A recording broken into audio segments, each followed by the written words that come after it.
Welcome to Brisbane Road, the home of Leighton Orient, and we're here for a touch of nostalgia. Of course, first thing, back in the 70s, there was no Leighton in the title, it was just Orient. Things were a lot simpler back then. For instance, we had 4 divisions and we called them Divisions 1, 2, 3 and 4. Where do we get these kind of ideas?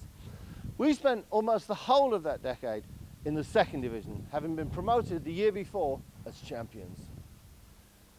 Now then, this production is not a definitive view of football in the 1970s. What it is, it's a chance for those of us who are old enough to try and recapture our lost youth. And more importantly, for you youngsters out there, to have a look what it was really like when football was a glory game, when we had flared trousers and big haircuts and stupid beards and sideys like the bloke at the Woolpack in Emmerdale Farm. So, we start here. It's 1970, it's September, and the visitors are Sunderland. Jimmy Bloomfield's team included number 6 Peter Allen, who made a record 432 appearances for the club, but it was also full of young talent.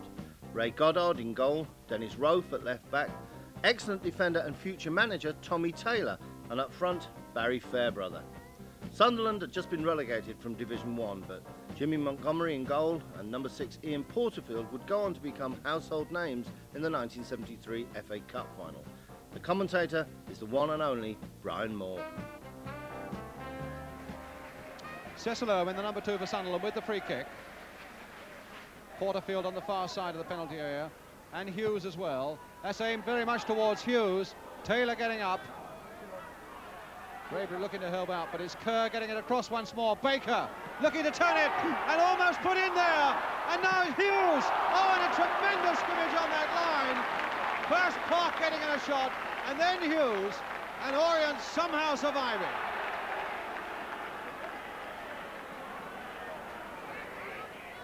Dyson well back to help his defence and finds Taylor. And now Dennis Rofe. Another of these brilliant youngsters that Orient have got at the moment. Oh, playing a nice 1-2 with Braybrook. Rofe playing brilliantly there. Bullock with a header just past that post. A brilliant move by Orient from one end of the field to the other. With Rofe here, the fine young fullback, playing a really prominent part in it. Now Dyson.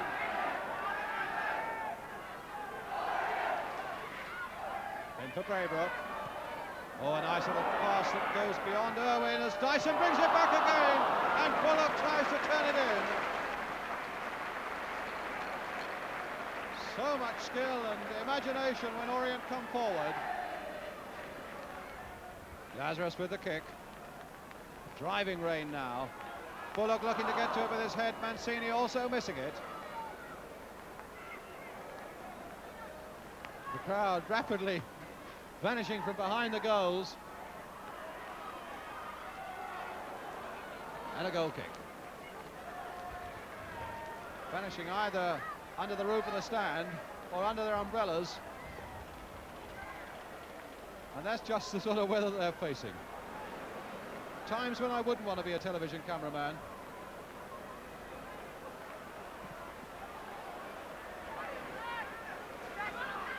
Irwin. And Porterfield. Kerr putting one in. And Park gliding one with his header. And in fact, Goddard was slipping in that goal area and only just got his finger to it. From Bobby Park, the 18-year-old Scot in this Sunderland side. The clouds absolutely black overhead now as the corner comes across. No, the referee, in fact, has taken the players in, presumably until this clears off a little. The crowd don't like it, but I think the football has been good enough in this opening 35 minutes or so for them to probably stay in spite of the rain and wait for the resumption. So the delay was something like 7 minutes. Harris. Just too much water now on the pitch just before the rains came. There was enough moisture to keep the ball moving sweetly and swiftly as Mancini goes in. And it's going to be difficult now for men to judge the pace of the ball as you saw there. Just so much water on it now that sometimes it skids and sometimes it stops. Park, Harris. Porterfield. Hughes. Hard and low. Oh, and Porterfield! Good work by Goddard! And that really could have been a very costly mistake in that Orient defence. And Goddard did supremely well. Taylor. To Rofe. Men are jumping for that one. McGivern putting it straight to Dyson. Oh, and a good piece of work there by Montgomery. Down very quick indeed on that shot from Dyson. And the man who's revitalised the Orient, the man in the centre there, Jimmy Bloomfield, one of the best young managers in the game today. Mancini. Bullock jumping well. Allen going in hard. Peter Allen. And doing very well to get a corner for the Orient. A really good break there from midfield by this number 6 Allen. Played for Orient as an amateur before he turned professional, a grammar school boy. And here's the corner. And Bullock just wide with that header.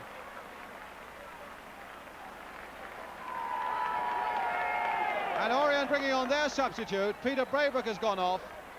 And Terry Parmenter coming on. Hooked on there for Dyson. But Pitt doing the safe thing for Sunderland. 18 years old, Dick Pitt, playing alongside Mick McGovern, who is also only, or McGivern rather, who is also 18. Rofe. And the number 6, Allen, just under that bar. And Montgomery, for the first time really in this second half, in serious action.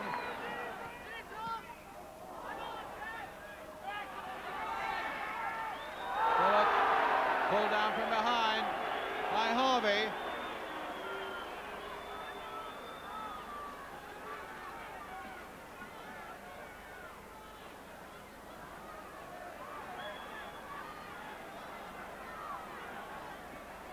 And Jones with the free kick for the Orient.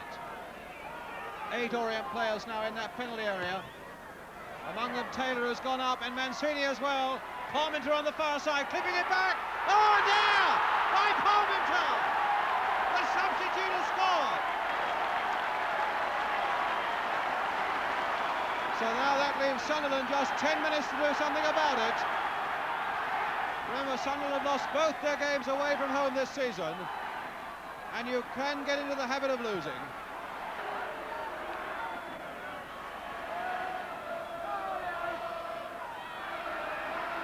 Fairbrother to the scorer, Parmenter. Fairbrother with a header. Lazarus, oh, and a miss.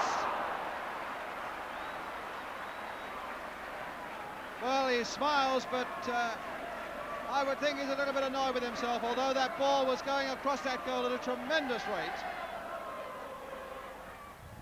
Not much shelter behind the goals then, were there, eh? At last, things are beginning to change. Trust me, you will not need to bring your brollies when this lot takes shape. Right, back to 1973. George Petchey was the man in charge, and the visitors were Luton Town. A new manager and a much-changed team. Only Allen, Fairbrother and Bullock are in the first 11 compared to the starting lineup from 3 years before. Jerry Queen was now in the attack and making his first start for the Orient, goalkeeper John Jackson, who also signed from Crystal Palace. The star man for Luton was £100,000 signing Alan West, and number 11 John Aston was a European Cup winner with Manchester United. Oh, and be ready for the post-match views of a certain Mr. Brian Clough. Downing. A lot of pace about it, and a good pass there, beautifully played by Heavily. And on now for Jerry Queen. Good play here by Orient, and the cross, and pushed away by Barber. Beautiful approach play there by Orient.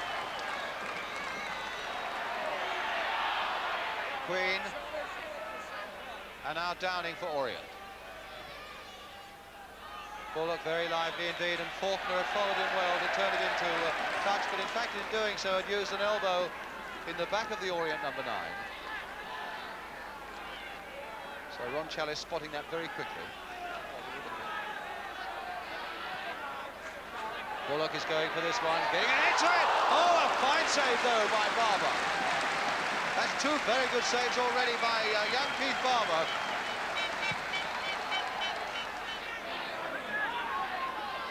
Anderson now for West.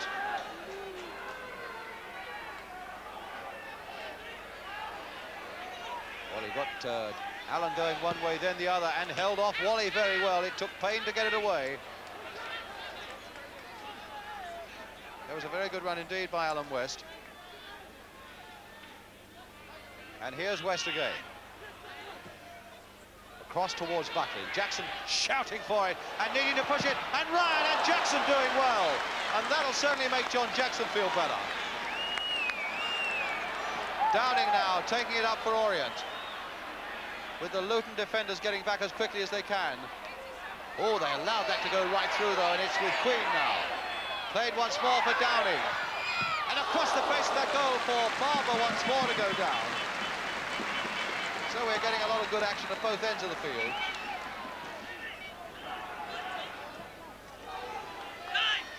David Payne getting himself into a corner there, and in fact conceding a corner to Luton, which is designed for two big men from the back to come up. Faulkner and Garner, the 5 and the 6, both going right up.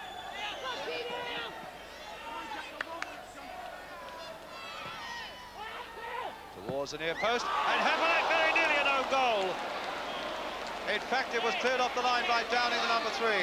Ricky Hefflet so very, very close to putting it into his own net as that corner came over.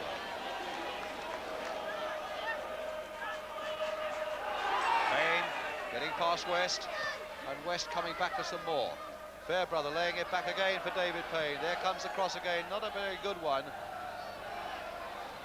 West, Thompson.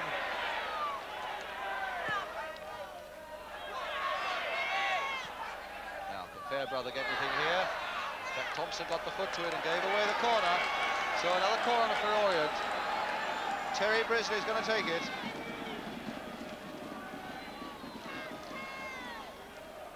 Tom Wally's come up once more. Brisley's corner. And Bullock couldn't quite get a header to it. West. Downing's going in there. That was a good header by Downing that might have reaped something. Allen, Orient still in there with a lot of men planted forward again. Downing, crossed once more. This time towards Jerry Queen, getting up very well. Fairbrother with a shot, and another good save by Barber, with Thompson turning it away. A prodigious leap there by Jerry Queen, and Fairbrother's shot pushed round again by this fine Luton goalkeeper, Keith Barber. Downing.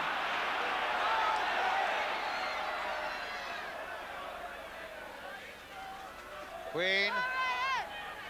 And Ryan clumsily giving away the corner there.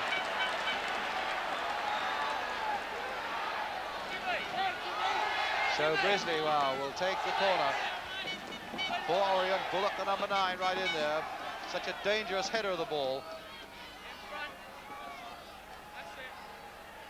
Tom Wally, the number 6 there. Jerry Queen's at the near post once more. It'll go beyond Queen. Oh, and it hit the post, and it still hasn't gone in. Now, Brisley, will he turn it back? No, the whistle had gone. So Orient kept out really by a little bit of bad luck there, having had 3 or 4 very good chances, beaten away by the brilliance of Barber in goal.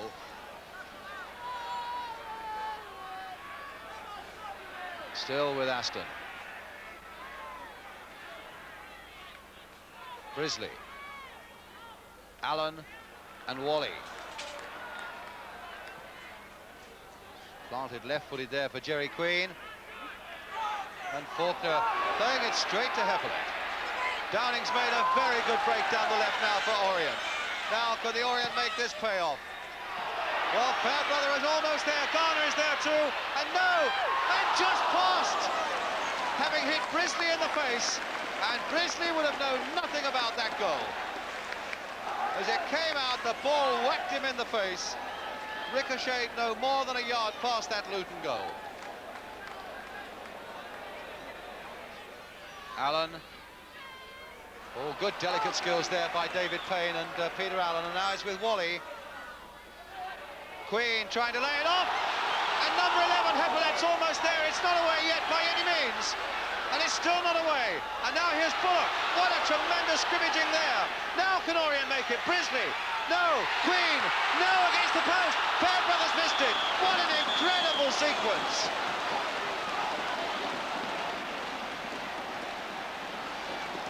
That was quite remarkable. The ball finally cannoning off the post, and in all that intense skirmishing, Luton for some reason or other getting a free kick.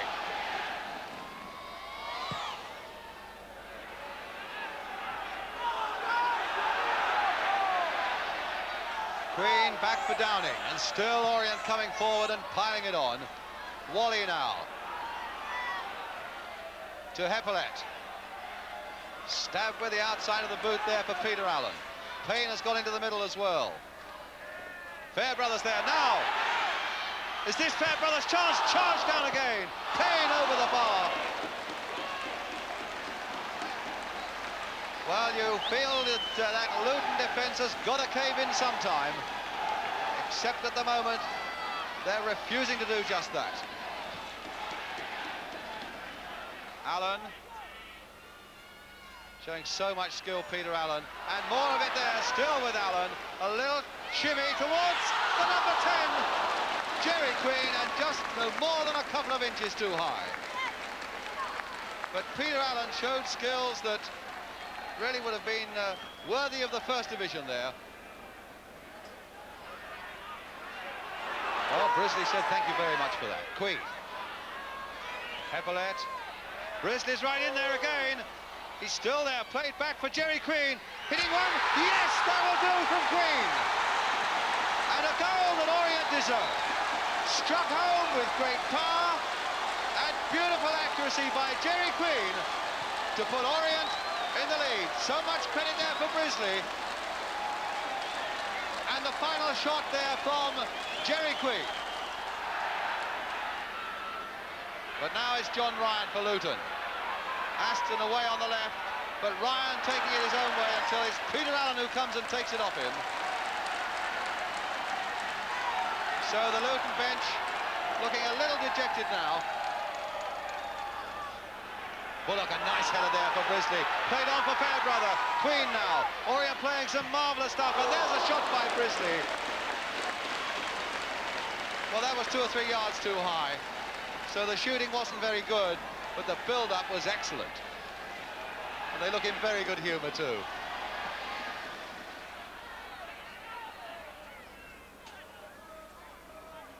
Ryan. Anderson. And a free kick given.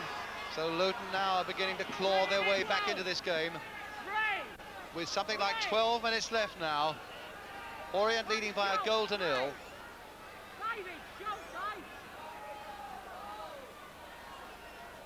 Jim Ryan, Bobby Thompson standing over it. Ron Chalice will want that Orient wall back 10 yards. So they're standing and waiting and wondering, like everybody else, if Luton can make anything of this. A little chip by Ryan. Anderson is there first, and it was no more than 2 inches wide of that post.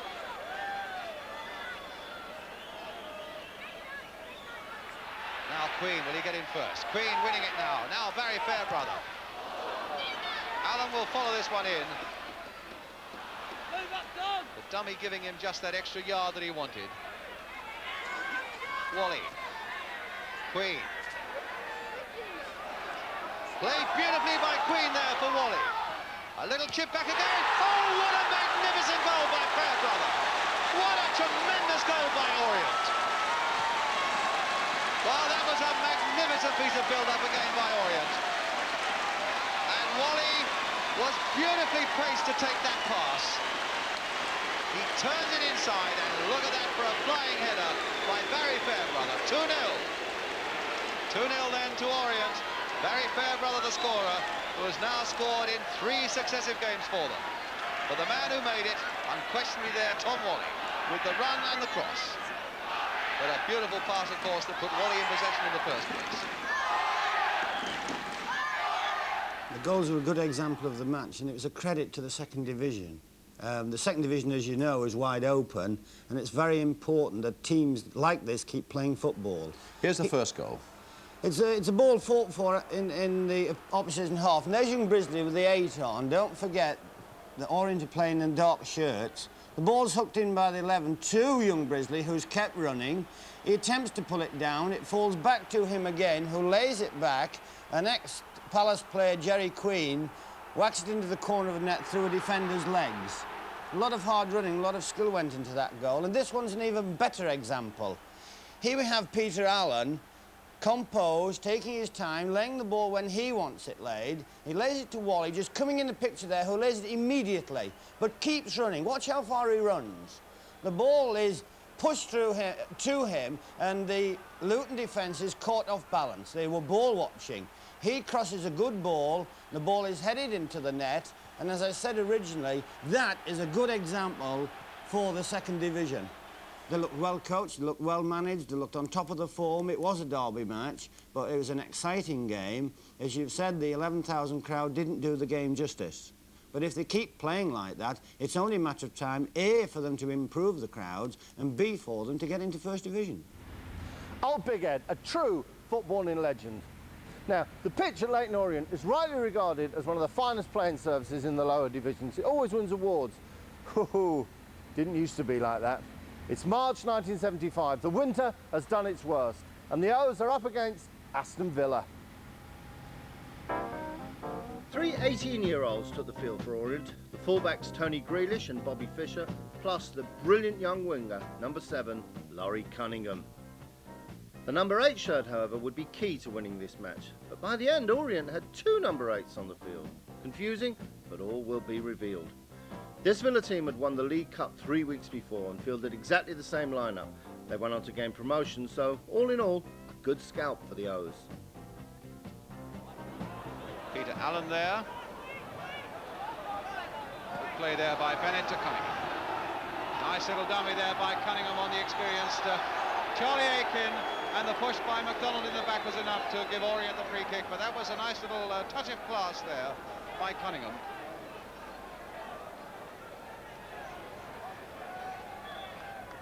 Phil Hoadley with the kick. Lifted towards Queen and Heppelet's header! No, nothing given. Except a free kick to Villa.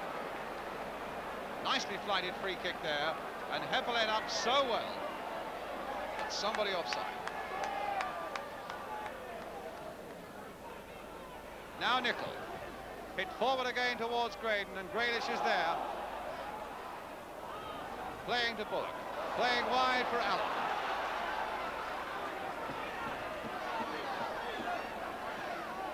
Fischer.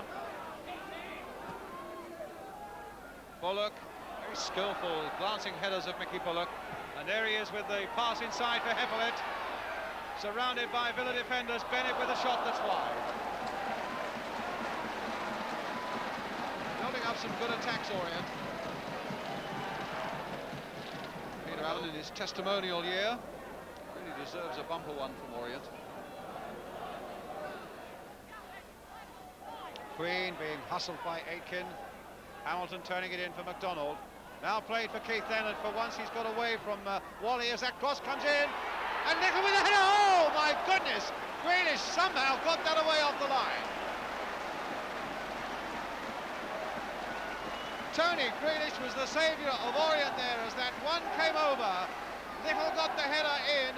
It looked certain to go in until Grealish did his acrobatics on the line. And all Villa got in the end was a corner.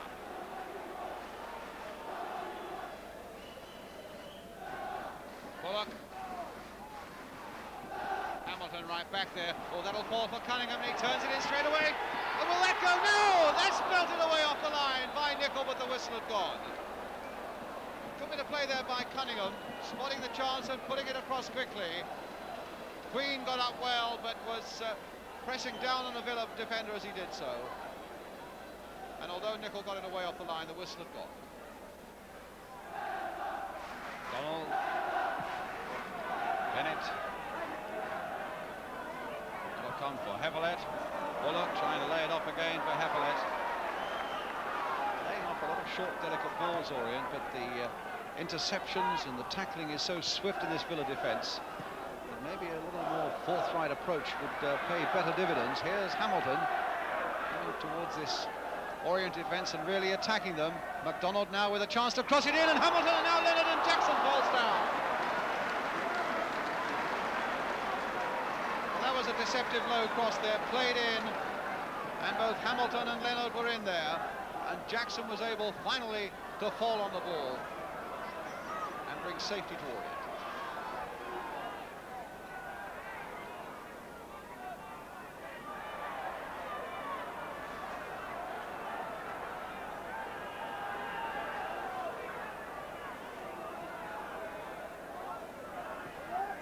Oakley turning it in towards Jerry Queen, and Hevelet, yes! The goal given!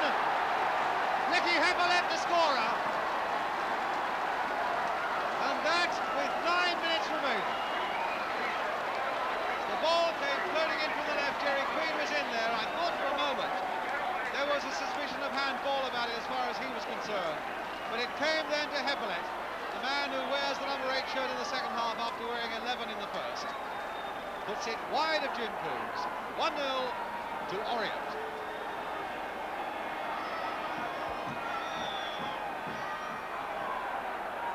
So now Villa, who really had looked the more confident side, and really I think even their most fervent supporters have given up hope of Orient scoring. They're in the lead. Oh, and it took a good save there by Jackson to stop Bobby MacDonald getting the equaliser straight away. So often the case when a side relaxes after going ahead, and they very nearly got caught by a sucker punch there from MacDonald.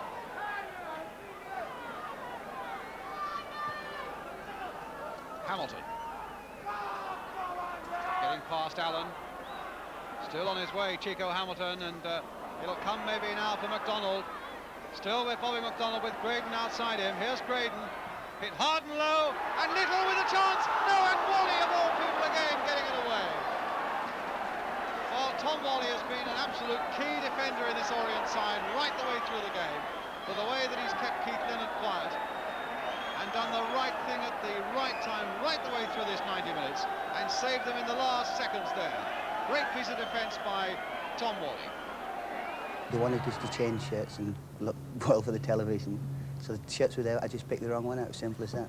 But the linesman spoke to the referee about it in the second half at some point. Yeah, what happened, Peter Bennett, who was wearing the number 8 in the first half, got booked. So the referee then thought it was me who booked. He then had a word with me, and I said, no, you've not had a word, not cautioning me at all. So he had a word with the linesman, and it was all cleared up. But it was really my mistake, I picked the wrong shirt up. So there we go, perfectly reasonable explanation there, eh?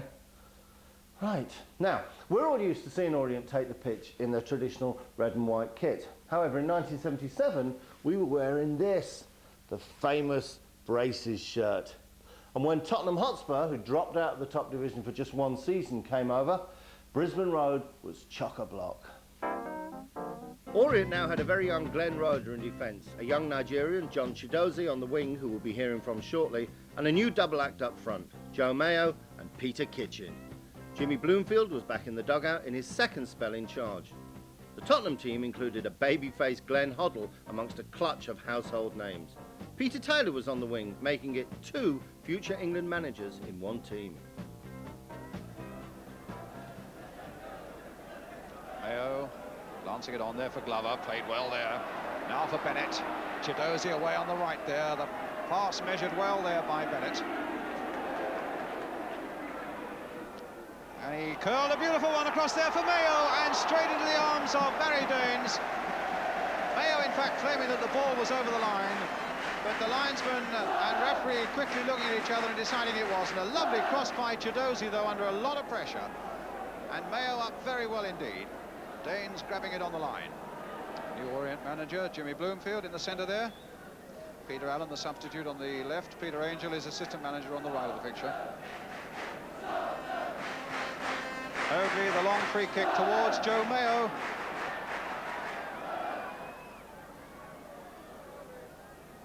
Played back for Chidozie.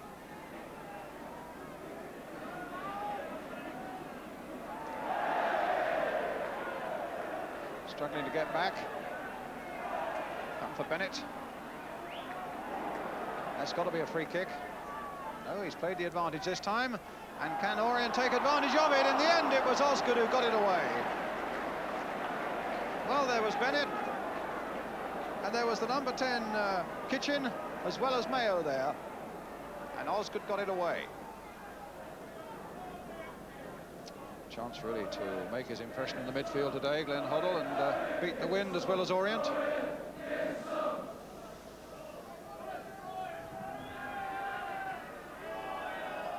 Bennett, Kitchen,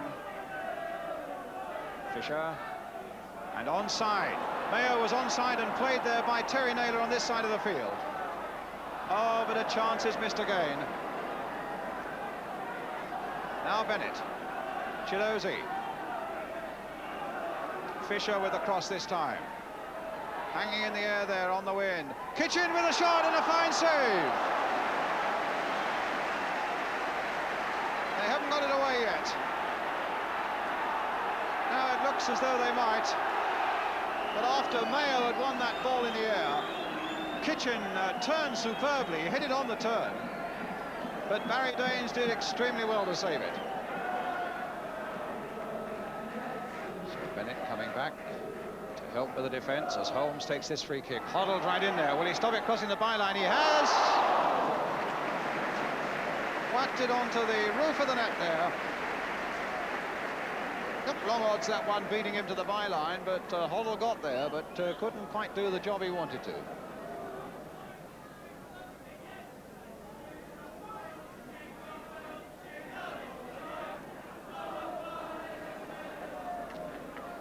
Osgood.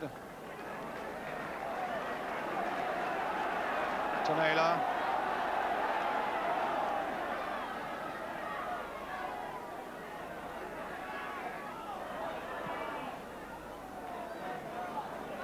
McNabb. And Jackson, couldn't hold it. Robinson turning it back, and somehow Jackson stopped it again, and he stopped it properly that time. Wow, what an amazing chapter of misfortune there for Spurs. In the first place, the shot from McNabb was only half charged away. Robinson turned it back. Jackson really didn't get hold of that one. And when Robinson had another go, Jackson at last did the job properly. Osgood. Armstrong and Roeder going for that one. There's Terry Naylor. There's the cross going in, and Glenn Roeder only putting it his way as far as Peter Taylor. Shot charged down by no fewer than 3 Orient defenders. Naylor crossing it again. Jerry Armstrong with a header. Played down there for Peter Taylor. And John Jackson was right there in the nick of time. And Spurs are manhandling the referee, saying go across to the linesman, and so we believe that was a penalty. Well, that's the incident, but the referee said no.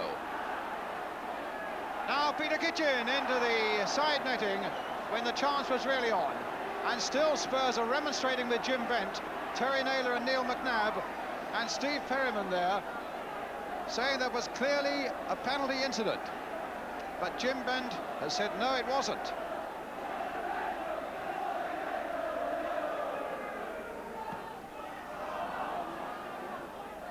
Robinson making something of it. Oh, and in the end, Jackson had to turn it against his own crossbar. What an inspired bit of play there by young Martin Robinson. Turned on the byline, got it in well. Jackson, reaching for it, could push it only onto his own crossbar. Huddle to McNabb. Now here's Naylor. 10 minutes of the second half gone, still no score. McNabb back for Perryman. Armstrong to McNabb. That's an interesting ball, and Naylor knew that that was about to come his way. Now, what about the cross? It's a good one, and it's a goal by Peter Taylor. Unless it went straight in, well, Taylor and Naylor, between them, have put Spurs into the lead.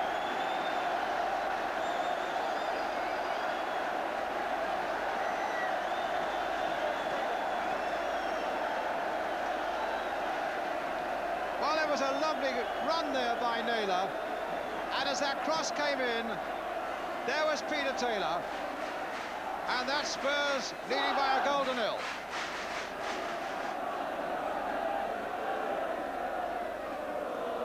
Glover.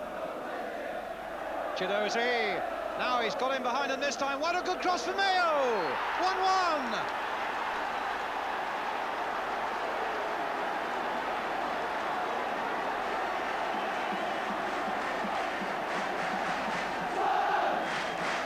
Well, a beautiful cross there by young John Chidozie. And a deep one, an inviting one there for Joe Mayo. And up went the big man to score his first goal of the season. 1-1. Well, a bit of relief there on the Orient bench, I would think, for manager Jimmy Bloomfield. Your son's a bit of a problem.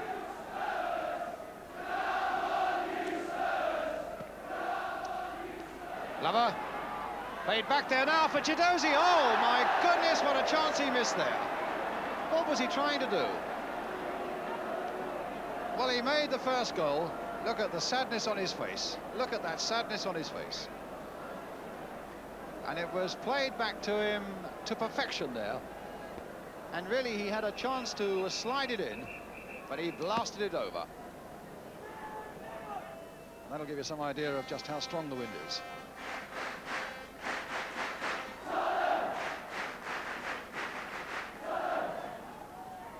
Jerry Armstrong. No, this is Glenn Roeder. Joe Mayo. Touch there for Tony Greenish. Roffey. Interesting ball, Kitchen there. And Glover there. And was it over the line? No, it still didn't go over the line. That's amazing, and in fact the whistle had gone. And Orient can't believe, Joe Mayo there, frustrated, cannot believe that ball somehow or other didn't find its way to the back of that Tottenham net. What a skirmish. One or two superb half chances there coming Orient's way. But in the end they could make nothing of it. You came as a refugee, didn't you, from Biafra, is that right? Yeah, from Biafra, yeah. And then how did you get into the football game here? Well, you know, I went to school. I started from school, playing in the school team. And how did Orient find you? Well, it's when I played in the school final at the ground. They tell me, you know, they see me after the match and tell me to sign a schoolboy form. Yeah. Now, how did you like playing in front of this crowd today? A lot of noise, wasn't there? Yeah, it was, yeah. Well, it's great to play in front of a big crowd. Does it worry you at all? Does it frighten you at all? No, it doesn't, but I was a little bit nervous. John Chidozie, who stayed at the O's until 1981, when a club record transfer fee of £600,000 took him to, of all places, would you believe, Notts County. We're going to go back 2 years before that, 1979, and the visit of Brighton, and a match which just summed up what it was like to be an O's fan in the 70s. Unpredictable, exciting, goals at both ends, in all, pretty good fun. Another future Orient manager, Paul Went, was at number 6, but there was a bit of an old Tottenham reunion going on that day with ex-Spurs Ian Moores and Ralph Coates in the starting 11. Brighton were managed by the enigmatic former Spur Alan Mullery, and legendary Tottenham centre-forward Martin Chivers was in attack. Also, look out for a very youthful Mark Lawrenson at number 6. Moores underneath this one, and challenged by Catlin. It's a very windy afternoon, gusting a little bit, and the pitch just a little bit puddeny after so much rain, but compared to what it was in the past in these days at Orient, when everything seemed to be postponed, it's in good nick. And here's Ryan going through, all the way, brought down on the edge of the penalty area, right on the very edge. Brighton are claiming it's a penalty. They're arguing with the referee on the left of the picture there, but the referee, I'm sure, is absolutely right, as Ryan went through there, brought down right on the edge of the penalty area. Rollins. And a corner. Just a couple of times that Rollins seems to have been a little bit troubled by balls high in the air towards him. And I suppose the gusty breeze is not helping men judge the ball when they're high in the air. A corner then for Orient, which Bill Roffey is going to take. Ian Moores and Joe Mayo are up there. Henry Houghton's come up from the back. And Paul Went is up there too. Aimed him back towards Went, who got a good header in there. Houghton getting a header in there. Mayo with a chance to turn on it and score. Joe Mayo.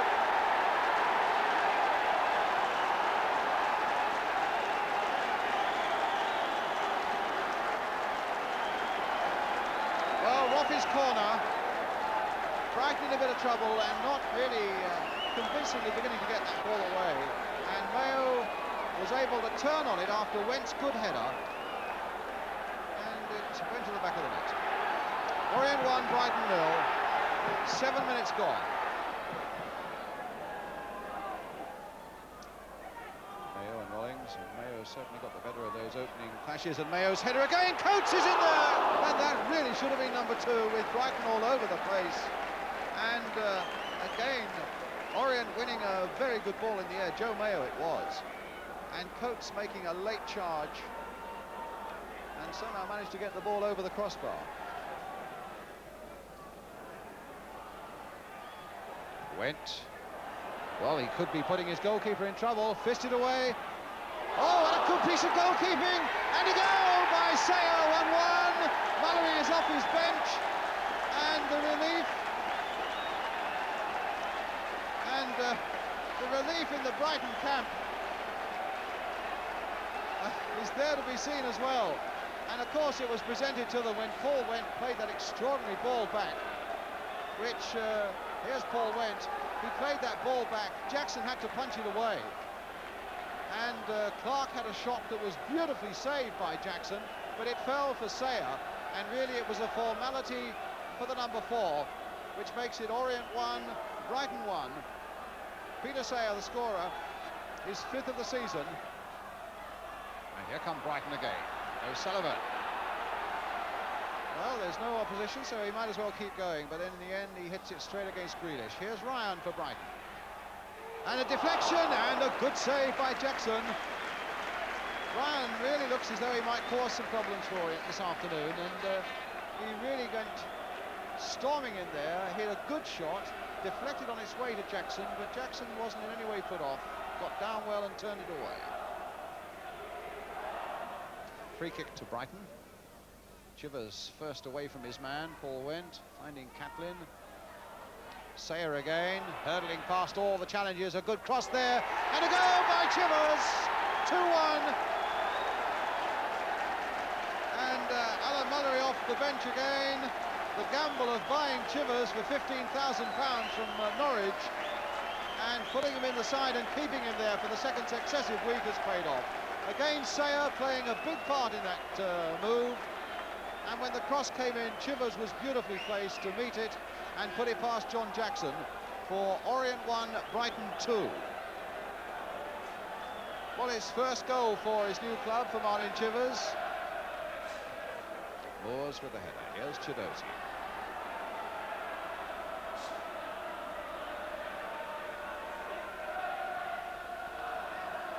And cutting it out. It was a poor cross by Chidozi, and Brighton's confidence now is brewing all over this game as Lawrenson makes a great run and a good, honest, earthy shoulder charge there by Joe Mayo. I'm glad that the referee allowed that to go because that looked perfectly okay. Roffey finding Coates. And a shot, and a beautiful goal by Coates, 2-2.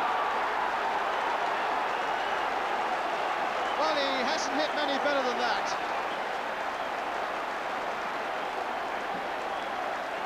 Well, one old Spurs player, Martin Chivers, gets one at one end, and Ralph Coates with a tremendous shot, just nicking it off the underside of the crossbar, gets one at the other end. So, Orient 2, Brighton 2, and a game that really is alive now.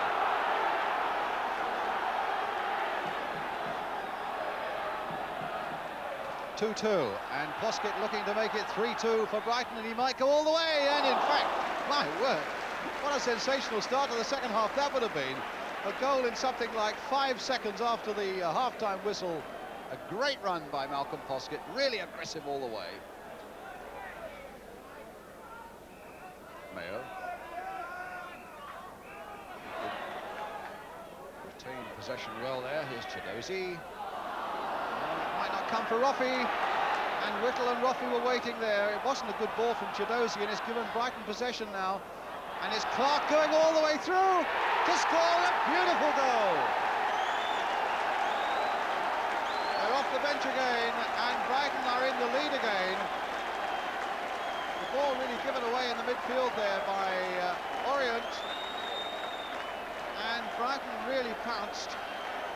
And Clark, who really strikes you as being a powerful midfield fellow who does all the running, was through with a powerful shot that could beat John Jackson. Orient 2, Brighton 3. Towards Ian Moores. Lawrenson doing well in the air there for Brighton, and O'Sullivan getting it away, but Roffey's header back. Clark in there, great determination. Coates. Mayo. Whittle. Nicely played there for Coates. Sayers after him. Played for Roffey, calling for the cross. Mayo's backward header. Moores with his header! 3-3. Eric Steele not happy with it, or at least with the cover. But this amazing game has taken another turn as that ball came in from the left. Coates finding Roffey, and Roffey's cross was half. Well, it knocked against the Brighton player. My impression was Mayo was up there again, and it was Moores who forced it over. Orient 3, Brighton 3. Ian Moores, top scorer now with 12.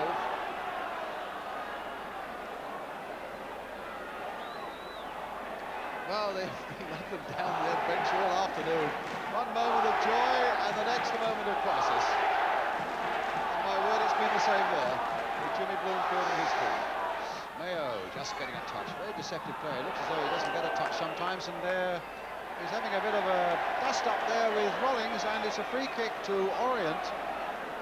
Obviously for something that Rollings did to Mayo, although Rollings is claiming that it wasn't all one way. What's happened is that they get a free kick, Orient. A pretty central position, just right of it, as you can see now. About 23 yards out. Now, will Ian Moores, number 8, have a crack at this one? Through the wall. Oh, my word, and Steele nearly lost it. Must have held up on that tacky surface a little bit as it came from Ian Moores through the wall, past it.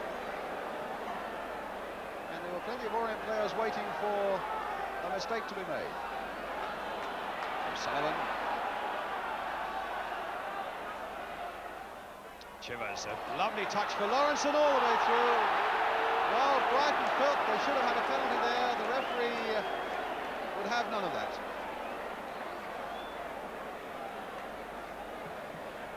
As the ball went through there, Lawrenson played it forward, and it was almost into the arms of Jackson. And he was tripped.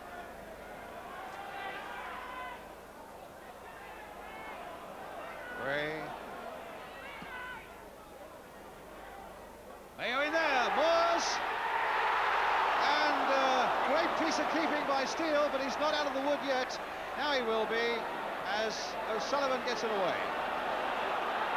And Gray will turn it back to the goalkeeper at that end, while it was Eric Steele at the other end who did so well then when it looked as though Moores had been put through. He got a strong enough touch on it to keep it out.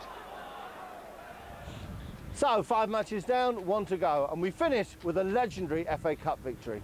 In 1978, Orient made it all the way to the semi-finals before losing to Arsenal, but our biggest scalp came in a 5th round replay. And back then, a trip to Stamford Bridge really was a hard hat affair. First Division Chelsea had a vibrant young team, including the likes of Ray Wilkins in midfield. Only veteran goalkeeper Peter Bonetti and defender Ron Chopper Harris had any vast experience. After the goalless draw at Brisbane Road, Orient had been written off for this one, but it was to be a memorable night for everyone connected with the club, especially their number 10, Peter Kitchen. Commentator is Tony Jones. Here's Roda. Away by Droy. Slipped there by Mayo. Grealish now to drive forward. And Peter Bonetti was at full stretch.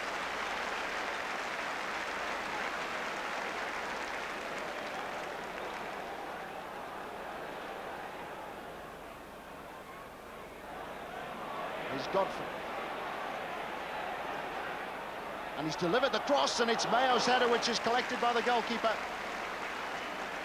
Joe Mayo with goals in his last 3 league games. And that was a decent attempt. Harris, like Bonetti, an FA Cup winner back in 1970. It's towards Walker. Good interception by Roffey. And Bill Roffey has put through his own goal. Chelsea in front, and it's so harsh on Orient, and particularly on Bill Roffey. Jackson was stranded. Chelsea won promotion at the end of last season. They drew here 1-1 with Orient. Now in this cup replay, they lead 1-0. Godfrey. Grealish also racing forward. Kitchen. Held up by Harris, and around Droy. Oh, magnificent! Peter Kitchen with the equalising goal. He maintains his record of scoring in every round this season.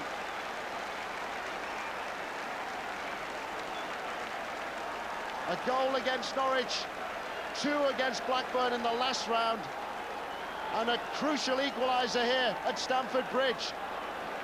Tremendous finish. But what a difference a goal makes. Here's Allen. And Bonetti had to be alert.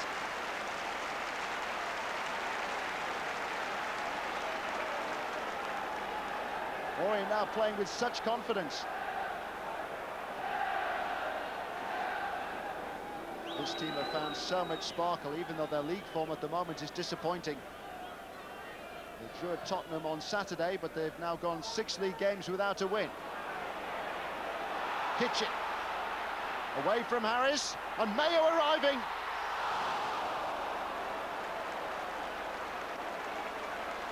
Orient desperately close to going in front.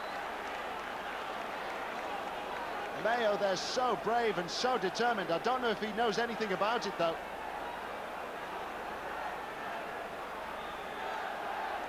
Chelsea just can't cope with Peter Kitchen.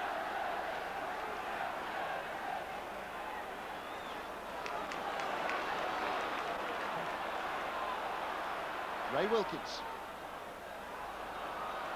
Now Walker, who's made such an impression this season. Wonderful save by Jackson. It was a magnificent hit by Clive Walker. Orient grateful to their goalkeeper.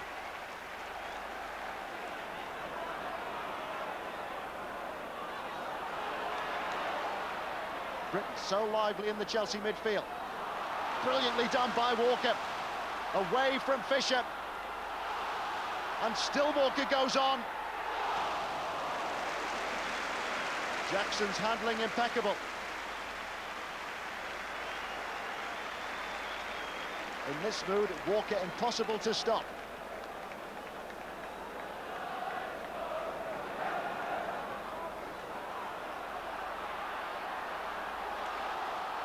Walker. This time he was denied by Fisher. The fullback at full stretch.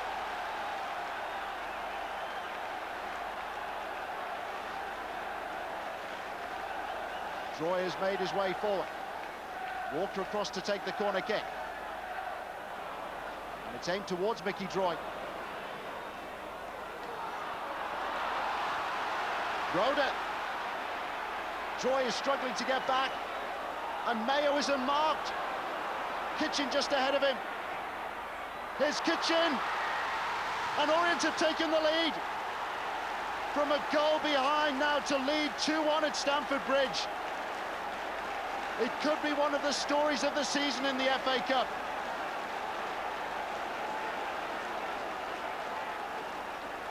Kitchen is loving this season. That's 5 now for him in the FA Cup. Totally unmarked, but another very good finish.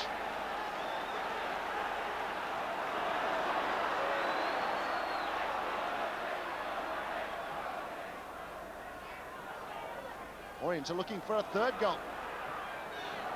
Hacked away by Droy. Godfrey.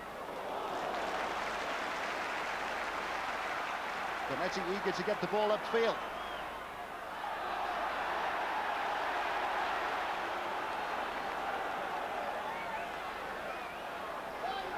Chelsea desperate for that equaliser now. Droy's header on. Langley! Jackson was so brave. Out by Rhoda. Harris. So many blue shirts around that Orient penalty area. Troyer. Anywhere will do. Orient now desperate to hang on, but they've worked so hard for this. There's an offside flag against Finiston.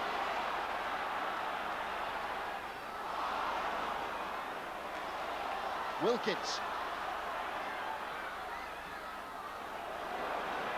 Droy in unfamiliar territory. Chelsea have the corner kick. Last few seconds of the game. It's all or nothing now. In by Ray Wilkins. And it's too close to the goalkeeper. Jackson holds on. And could Orient now be on their way to the 6th round?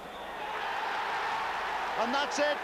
It's a terrific win for 2nd Division Orient, who've come from behind here to beat Chelsea. 2 goals for Peter Kitchen, who's scored in every round so far. They've reached the 6th round for the 4th time in their history, and now they go to Ayresome Park to take on 1st Division Middlesbrough. At Stamford Bridge, it's finished Chelsea 1, Orient 2. Like the goal I scored the other night, I wasn't aware that anybody else, you know, that to pass to. It was sort of, if I hadn't have beat the men, then obviously I wouldn't have scored. You know, I couldn't have passed to anybody. I wasn't aware of anybody else. I've been scoring 25 goals for the last 3 or 4 seasons, and nobody's been prepared to back the judgment, and I'm glad George Petchey did. Peter Kitchen, ladies and gentlemen, so good they named a bar after him. And so we come to the end of this trip down memory lane to decades past. And as this ground evolves into a wonderful 21st century stadium, I'd just like to thank the people who watched, played for, and generally maintained the heartbeats of this most wonderful of little clubs. Come on, you O's.